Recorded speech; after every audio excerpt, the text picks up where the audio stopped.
The scary link between your muscles and brain. After 60, forget what you think you know about protecting your brain. For years, we've been told to do Sudoku, learn a language, or fill in crossword puzzles. But what if the greatest threat to your mind after 60 isn't something you can solve with a pen, but with a dumbbell? It's a chilling thought, but scientists are uncovering a connection we can no longer afford to ignore. Breakthrough research reveals a terrifying link. As your muscle mass silently disappears, your risk for dementia skyrockets.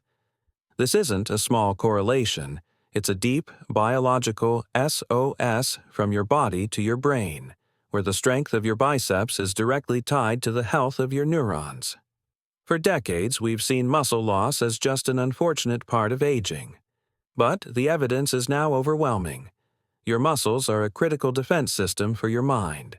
So, we're going to break down the shocking science, show you exactly how your muscles talk to your brain, and most importantly, give you the urgent, science-backed action plan to protect both your body and mind for years to come. The Silent Epidemic. More than just muscle loss. First, let's give this problem its proper name: sarcopenia. It sounds complicated, but it simply means the age-related loss of muscle mass and strength, and it's a silent epidemic. Studies show its prevalence among adults age 60 or older is somewhere between 10% to 27%. By the time you reach 80, that number can jump to a shocking 50%. Think about that. 1 in every 2 people over 80 could be living with significant muscle loss. This isn't just about struggling to open a jar. Sarcopenia is the steady erosion of your body's metabolic engine and a critical communication hub for your brain. Imagine your body is a house. For a long time, we thought the bones were the most important part of the frame. But your muscles are the electrical wiring, the plumbing, and the communication network all in one. They are an active endocrine organ, meaning they produce and release critical substances called myokines. When your muscles weaken and shrink, it's not just one system that's failing. The entire infrastructure begins to crumble. And one of the most devastating consequences is what happens in the brain. And here's the sneaky part. After the age of 50, many people start losing 1 to 2% of their muscle mass every single year, often without even realizing it. It's a slow leak that, by 60 or 70, can become a flood, leaving the brain vulnerable. The brain on shrink. How muscle loss cripples your mind.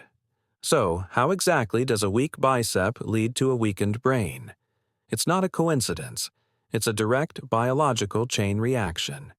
Research has shown that older adults with sarcopenia face a dramatically higher risk of cognitive impairment. In fact, some analyses show the risk can more than double. Let's get into the 3 main reasons why. First, your body's brain fertilizer factory starts to shut down. When you use your muscles, they aren't just contracting and relaxing. They are sophisticated chemical factories producing powerful compounds called myokines. Think of myokines as messengers that travel through your blood to influence other organs, especially your brain. One of these, called brain-derived neurotrophic factor, or BDNF, has been called Miracle-Grow for the brain. It helps your brain grow new neurons, build new connections, and improve memory and learning. With healthy muscles, you have a thriving myokine factory. But with sarcopenia, that factory scales down production, starving the brain of these essential compounds. Second is the slow burn of inflammaging. As we age, our bodies can enter a state of chronic, low-grade inflammation, a phenomenon scientists have termed inflammaging. Shrinking, inactive muscles are a major contributor to this state. This simmering inflammation is toxic. It damages muscle tissue, but it also crosses the blood-brain barrier, creating a hostile environment for your brain cells.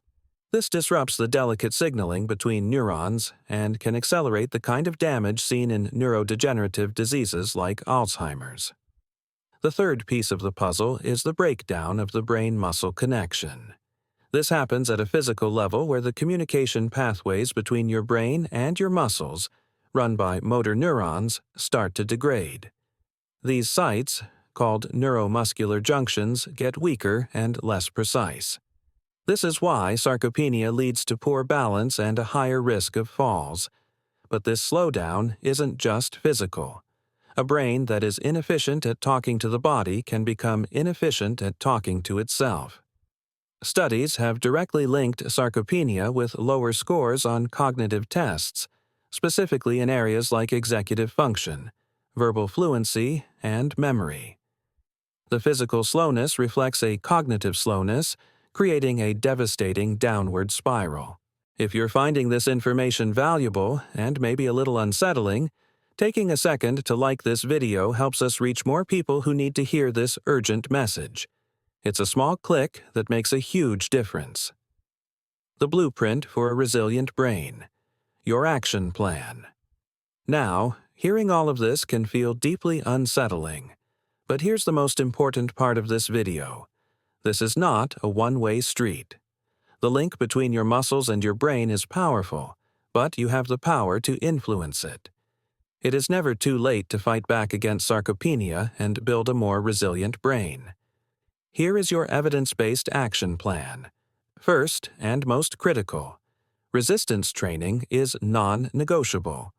While all exercise is good, resistance training is the undisputed champion for fighting sarcopenia and boosting brain health. Recent analysis has found that resistance training is highly effective at boosting overall cognition, including thinking speed, attention, and mental flexibility. It directly signals your muscles to grow stronger and pumps out those vital, brain-protecting myokines. A program of just 2 sessions a week can lead to significant improvements in memory and thinking skills. You don't need a fancy gym. You can start at home with these simple moves: the chair squat or sit to stand. This is one of the most functional exercises you can do. Stand in front of a sturdy chair, feet shoulder-width apart. Slowly lower yourself like you're about to sit, either lightly touching the chair or stopping just above it. Then stand back up. Keep your chest up. This strengthens your legs and core, which are essential for balance. Aim for 10 to 15 reps. Wall push-ups. This is a safe way to build upper body strength. Stand a bit more than arm's length from a wall. Place your palms on the wall, a little wider than your shoulders. Lean in, bending your elbows to bring your body closer to the wall, then press back to the start. This builds strength for pushing and bracing, helping to prevent falls. Aim for 10 to 20 reps. Resistance band rows. You can do this sitting in a chair. Loop a resistance band around your feet and hold the ends. With a straight back, pull the band toward your torso, squeezing your shoulder blades together.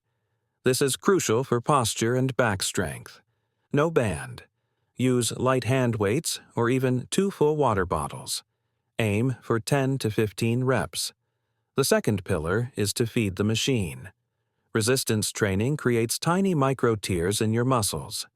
Protein is the raw material your body uses to repair those tears and build the muscle back stronger. As we get older, our bodies need more protein. The recommendation for older adults is to consume between 1.2 to 1.6 grams of protein per kilogram of body weight. For a 150-pound person, that's about 82 to 109 grams a day. Focus on getting a quality protein source with every meal, like chicken, fish, eggs, Greek yogurt, or lentils. Finally, keep the engine running with other movement. Aerobic exercises like brisk walking or cycling are fantastic for improving blood flow to the brain. And don't underestimate mind-body practices like Tai Chi and yoga. Recent analyses show these are great for improving multitasking and working memory. The memorization of sequences in these practices helps rebuild memory pathways in the brain. Prevention is the ultimate cure. For those of you watching in your 40s or 50s, or anyone who hasn't felt major effects of muscle loss yet, the message is simple. Start now. The choices you make today are a direct investment in the health of your brain a decade or two from now. Building and maintaining muscle mass through middle age is one of the most protective things you can do. There are simple ways to screen yourself at home. How's your grip strength? Can you easily get up from a chair without using your hands? Is your walking speed slowing down? These are early warning signs that sarcopenia might be setting in, and they are also red flags for your future cognitive health. A holistic approach is always best. Combine this crucial physical activity with things that challenge your mind, like learning a new skill or reading. The myokines from exercise create fertile ground, and mental stimulation plants the seeds for new neural connections. It's a powerful 1-2 punch against cognitive decline. The link between your muscles and your brain is real, but it is not a life sentence. It is a wake-up call. Your muscle isn't just for moving, it's a vital organ that talks directly with your brain. Losing that muscle, sarcopenia, is a direct threat to your cognitive future. But you absolutely hold the power to change that trajectory. Resistance training, enough protein, and an active lifestyle are your most powerful weapons. Every chair squat, every brisk walk, every protein-rich meal is an act of defiance against aging. It's a deposit into the bank of your future health, for both your body and your mind.